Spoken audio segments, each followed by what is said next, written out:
Thank you very much for staying with us here on The Full View. So he's still on the stand. That's, of course, the former Free State Human Settlements MEC Mosebenzi Zwane, still on the stand at this hour.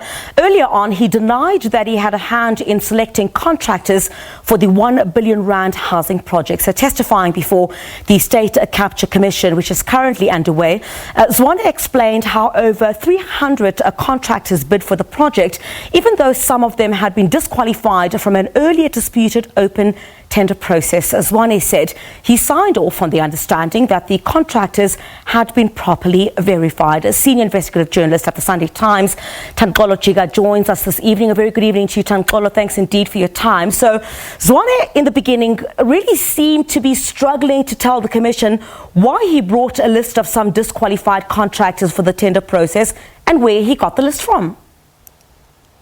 Good evening, Chris Holder and your viewers. Of course, I mean, that is at the center of this contract, the housing contract in the Free State, that where did the list actually come from?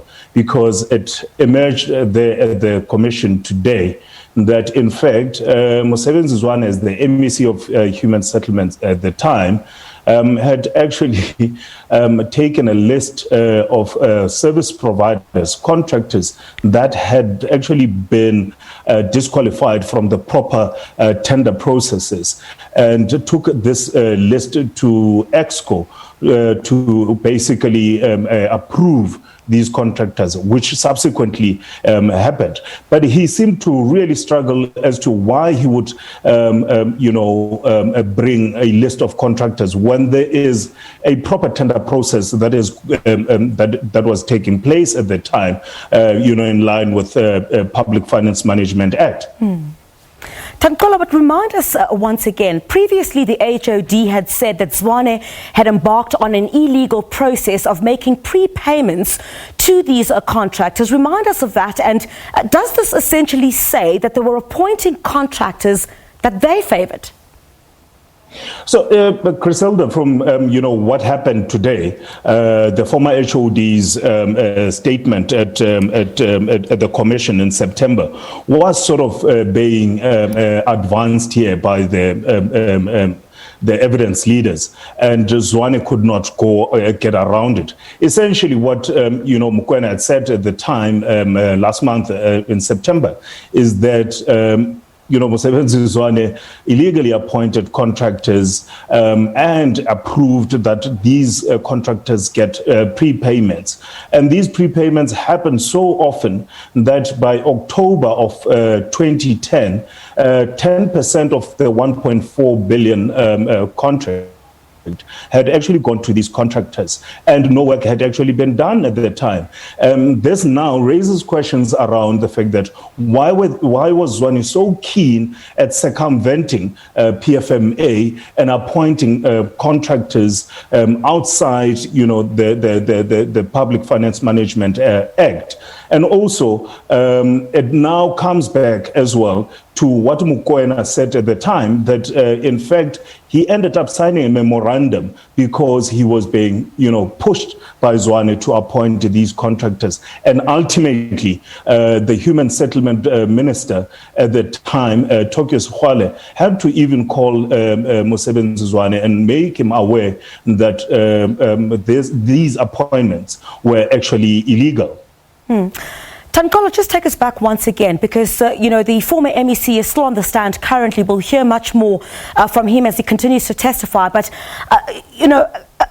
tales of victimization if you didn't carry out certain instructions, flouting of the PFMA, as well as alleged tender irregularities, as we see it taking place now as a result of this testimony that's taking place. Remind us once again why, at this particular point, Mosebenzi Zwane is so crucial to this particular testimony at the Commission of Inquiry.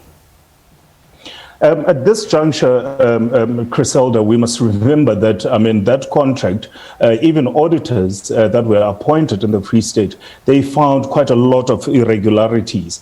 And again, to go back to Mukwena's testimony, these contractors, there were about 106 contractors that were handpicked outside of any procurement processes, meaning that these were sort of contractors that Mosebenzi Zwane might have favored with other people, because it makes no sense why there was a bid process that the department had embarked on, and then in the end, the MEC handpicks people to actually do the job. It is absolutely, an irregular way of conducting government business. It is quite also important because human settlement, the housing issue in the Free State has also been referred to law enforcement agencies. The Hawks are looking into that contract. And so Mosebenzi Zwane's testimony at the commission is quite important at this juncture.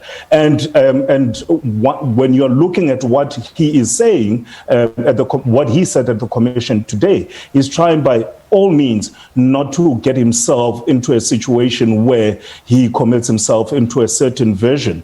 As a result, he ended up, even saying to the chairperson of the commission earlier that he hopes some of the things that he raises at the commission will not come back to bite him. He is just working from off his memory, and this was at the most crucial time when the evidence leader and the chairperson of the commission were trying to establish where did he exactly get the list? Why did he go to a database and take contractors that had been disqualified from a proper tender process? So it's a very important testimony at this juncture, and we should be watching it. And of course, law enforcement agencies are watching it with an interest.